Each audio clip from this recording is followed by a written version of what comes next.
L'Institut français des experts comptables et des commissaires aux comptes organise aujourd'hui, ce 24 novembre 2009, un colloque qui est intitulé « Entreprises en difficulté, un risque accru de mise en cause des responsabilités des dirigeants, des experts comptables et des commissaires aux comptes ». Ce colloque réunira des intervenants qui sont venus d'horizons très divers. En effet, ils sont experts comptables, universitaires, magistrats, mandataires de justice, experts judiciaires ou encore avocats. Reste à savoir maintenant quel était l'objectif poursuivi par l'IFEC en organisant ce colloque. L'objectif poursuivi par l'IFEC en organisant ce colloque, c'est d'abord de recevoir des personnes extérieures à la profession. Donc c'est un bel exemple d'interprofessionnalité puisque nous aurons un magistrat ou des avocats.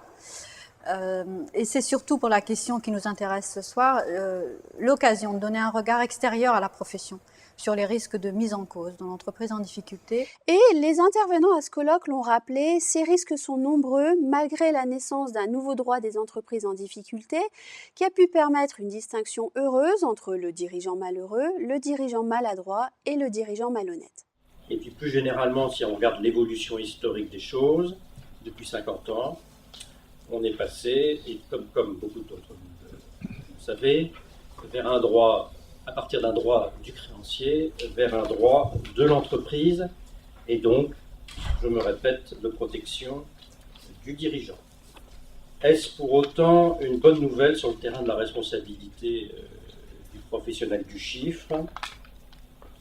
Pas forcément. Les réticences sont importantes. Le dirigeant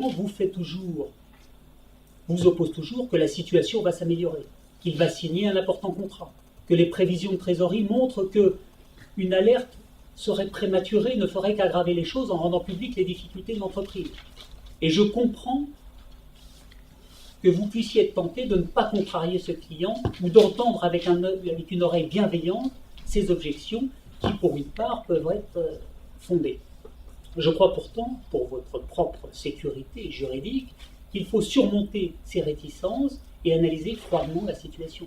En un mot, je dirais que le commissaire aux comptes, dans ce domaine comme dans d'autres d'ailleurs, doit faire preuve de scepticisme professionnel. Très souvent, on a une interrogation, une inquiétude, un doute, on a rarement une certitude.